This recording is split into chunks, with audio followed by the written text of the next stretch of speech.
Welcome back to the Dividend Diplomats YouTube channel, guys. You've got Bert, the Hurt Man over there, and your boy Lanny, the DD. And we're talking to you guys again, just like Sunday. Not one, two, three, but we're actually talking to you about four big stocks on the same industry to see which one is the best stock to buy, or do you avoid all four stocks in general. Can't wait to dive into this one.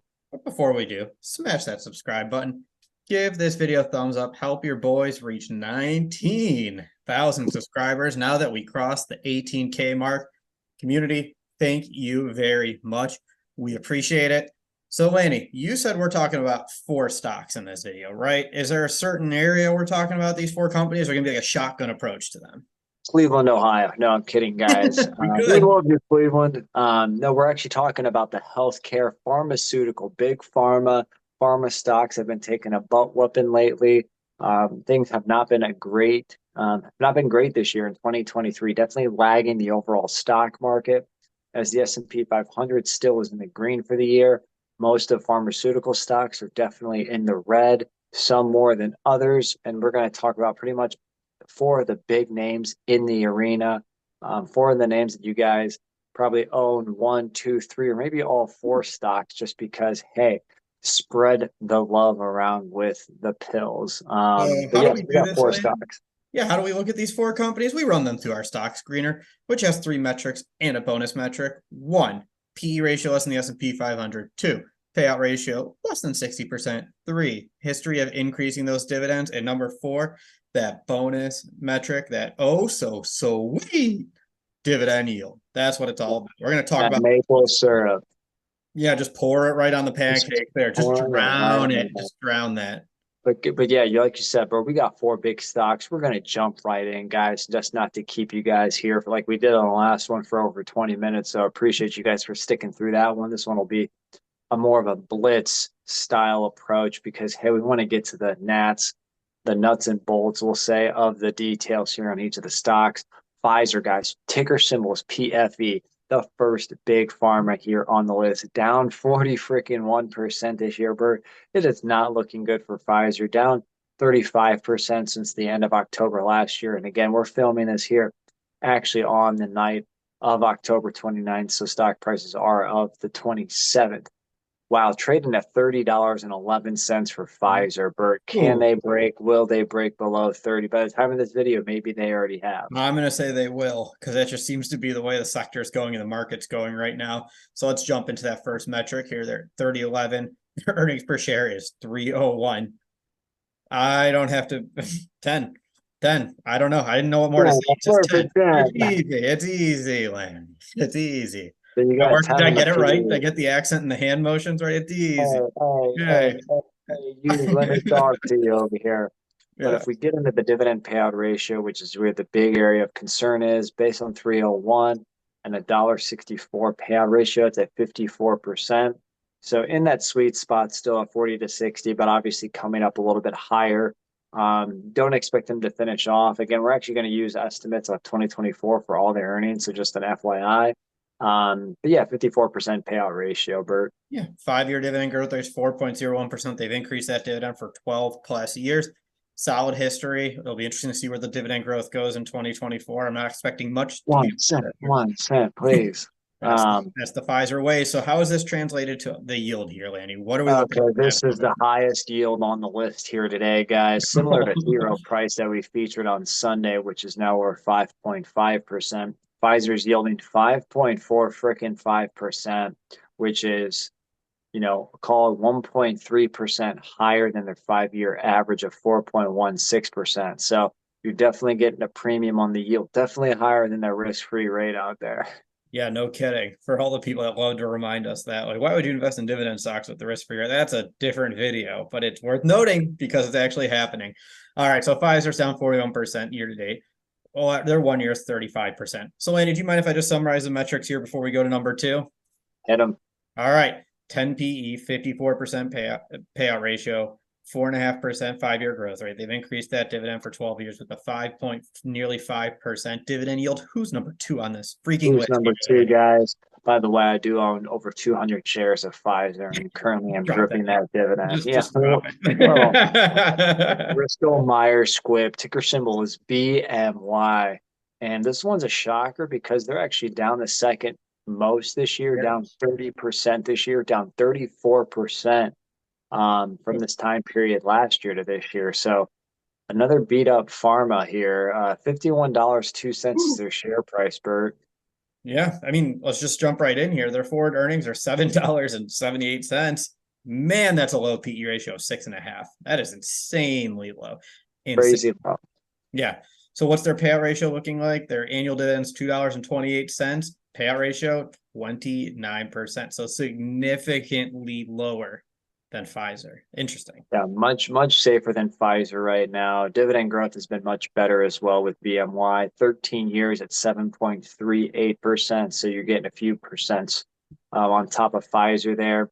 That dividend yield, though, as well has swelled up to 4.47%. Jeez. So granted, they're a full percent below Pfizer, but they're still 1.1% higher than their 5-year average. So, again, really speaking to the discounts that are happening in the pharmaceutical space as they all try to, re-engineer and re-up on their pipelines and putting new products out there, especially coming out of the COVID, time period where they were all trying to do a little bit of something. And, BMY is also falling victim right now to the pharma. Yeah, that's right. So let's summarize it here. 6.5 PE, 29% payout ratio, 5-year dividend growth rate 7.38%. Increase that dividend for 13 years with a 4.47% yield. Let's see who number 3 is on this list, Lanny. Take it away, my friend. Yeah, you got it. Now, before we jump in, guys, let us know so far, what is your pharma stock? Do you own Pfizer? Do you own BMY? Are you going to own these next two? Definitely like, subscribe this video, guys, or subscribe to our channel. We're getting into Abbvie, the dividend company that just increased their dividend. I think it was last week by, what was it, 4.7%, Bert, if I can remember. That's absolutely right. And if you don't remember and you viewers haven't seen it yet, make sure you check out that Tuesday video where we talk about all of those sweet dividend increases, because Abbvie was definitely one of those companies. But interestingly, with Abbvie, while Pfizer was down 41%, BMY was down 30%, Abbvie is only down 14.44% year to date. So they haven't been beaten down quite as badly as the previous two. Yep, and only down 5.1% since this time period last year. So analysts are expecting, currently trading at 138.93. Analysts expect $10.45 going forward right now in earnings. A higher PE ratio on this list at 13.29, Bert. So, 2 times BMY and higher than Pfizer. But what's that dividend payout ratio look like? Dividend $6.20, so that payout ratio is 59%. So right at the very top of our range, but still in that sweet 40 to 60% sweet spot.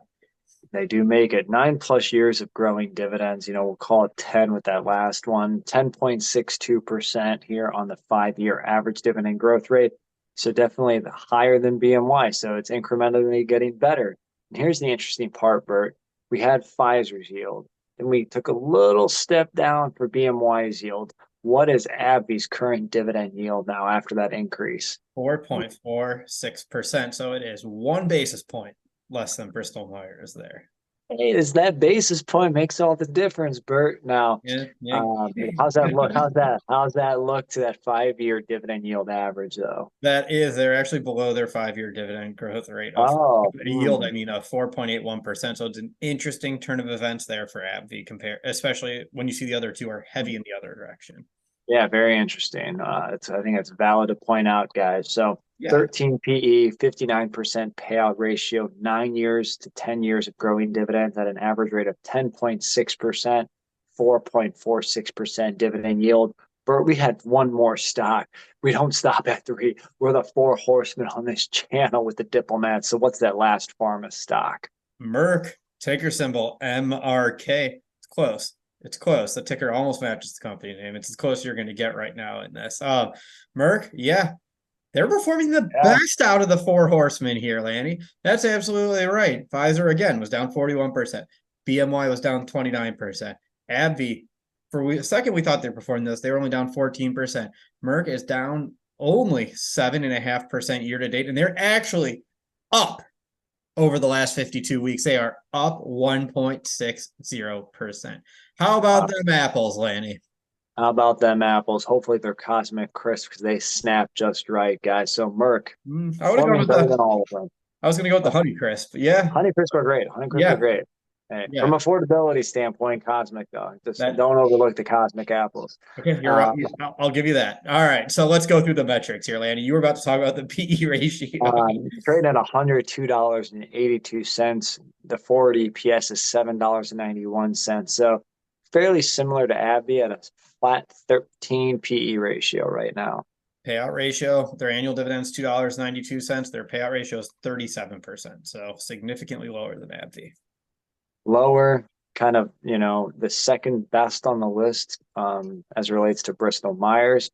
5-year average dividend growth, though, 8.8%, and they've been doing it for 11 plus years. So, very sound all across the board right now for Merck. Yeah, no kidding. Their yield is 2.84, so it's the lowest of the four by a long shot on this list, well over what a 1.50% lower than the rest of the competition. So there you are giving up some yield here with Merck compared to the others. Like Abbvie, though, with Merck, Lanny, they have the same trend. Their dividend yield is actually lower than their 5-year average dividend yield of 2.98%. So there you guys have it. That's Merck, 13 PE, 37% payout ratio, 8.8% growth rate on the dividend for 11 plus years, with a yield of 2.84%, which is still higher than the S&P 500, but definitely the lowest of the bunch here. So, Bert, you're looking at these 4 pharma stocks. Which one do you like right now? Which one do you have your eyes on? Which one are you buying, or are you avoiding all of them? So I own Pfizer and I own Abbvie from this group, and I like both of them. I'm watching them, and I would be closer to buying Pfizer just based on the yield and the current valuation is clearly cheaper. Abbvie, to me, if it keeps on falling, I'll continue to watch and maybe even add a share here or there. So those are my two that I'm watching. I just don't want to start a new position with BMY or Merck, but I can understand if any investor says I want to watch or add to my positions in those two. What about you? Right. Yeah. Yeah. Similarly, Pfizer, just purely based on how large of a position they are in my portfolio. I'm looking to see them crack below 30, or maybe they already have. If they have, maybe we already bought it. So I'll keep you posted there. Definitely teetering the line though, again, because I've got a pretty full position. Now, again, not professional advice, but if I was looking to get into the pharma space, BMY definitely looks very solid here with the lowest PE ratio, the lowest payout ratio, with a very solid dividend yield out the gate. So that one would have been probably like my rank first, just based on all of those metrics combined. I Um, agree. but but what about the community? What about you guys? What stock are you buying right now? Let us know in those comments below. What's your favorite apple? We want to know that too while we're talking through this. And we're not talking about stock. Yeah, let us know what you're picking from that tree. Just there, the apple around there. All right. And if you haven't already, subscribe to the channel. Give this video a thumbs up. And Lanny, what do we need to tell all these people out there? If you're not with us, you're against us, Jack. That was Bert, the Hurt Man, and Lanny, the Dividend Diplomats, over and out.